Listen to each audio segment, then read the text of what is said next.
bin Sophie Christine. Ich bin die Ältere, allerdings nur eine Minute älter als Alena.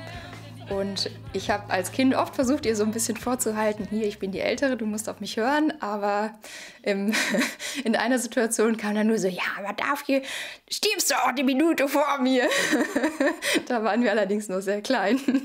Also das hat nicht funktioniert, sich als Ältere durchzusetzen. Das Beste daran, Zwilling zu haben, ist einfach dieses Gefühl, dass man immer jemanden hat, der einem näher steht als jeder andere. Tja, ich meine, bei denen ist es ja auch, also... Aber je kleiner wir sind, desto schwieriger, finde ich. Hier geht's noch, weil ich noch weiß, wer welchen Pulli hatte.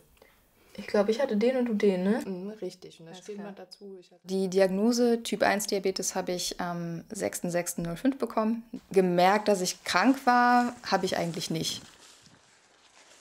Ich fand es in dem ersten Moment, als ich gehört habe, meine Zwillingsschwester hat Diabetes, war das so, boah krass, aber ich habe überhaupt gar keinen Gedanken an mich verschwendet in dem Moment, sondern eher, oh mein Gott, was machen wir jetzt und wie verändert das ihr Leben? Kann sie noch Schokolade essen?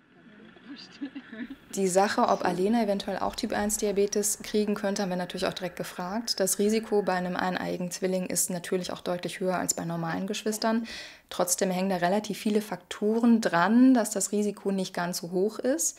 Und wir haben uns eigentlich darauf geeinigt, dass es reicht, wenn ich das habe. Ich habe mich nicht ausgebremst gefühlt, sondern das war für mich vielmehr eine Herausforderung. Eigentlich ging es mir zu dem Zeitpunkt gar nicht so gut, weil ich mit mir selbst so ein bisschen Probleme hatte.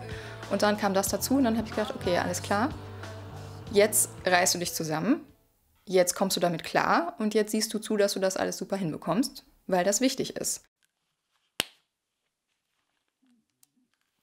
Im Moment darf ich eine Insulinpumpe testen. Hintergrund ist einfach der, dass ich schon überlege, ob ich Kinder haben möchte. Und wenn man schwanger werden möchte mit Diabetes, sollte man zugunsten der Gesundheit des Kindes extrem gut eingestellt sein. Und damit man da nicht ins kalte Wasser geschmissen wird, darf ich die eben im Moment auch ausprobieren und testen, weil ich auch erst gucken muss, ob ich damit überhaupt klarkomme.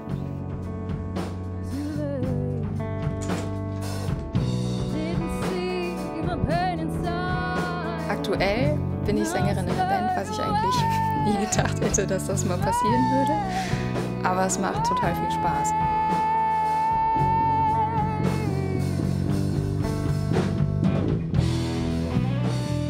Also ich versuche nicht so viel darüber nachzudenken, dass ich da ja immer drauf achten muss, dass das immer ein Teil ist. Blöd ist es immer nur dann, wenn es sehr stark einschränkt. Und je mehr ich dann nachts messen muss und je mehr ich messen muss und es nicht hinbekomme, dann gibt es schon Situationen, wo ich dann doch denke, es nervt, aber dafür habe ich eben auch den Vorteil, dass ich noch lebe.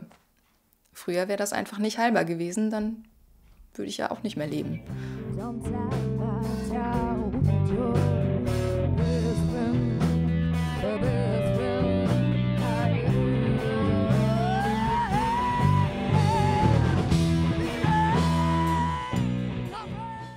Das hier ist ganz schön lange her, aber es hat richtig viel Spaß gemacht, in den alten Bildern zu stöbern und das Foto nachzustellen. Vielleicht habt ihr ja auch noch das ein oder andere Kinderbild oder möchtet es sogar nachstellen. Ich würde mich freuen, wenn ihr auf die Facebook-Seite von Take Part so wie wir geht und eure Bilder da postet.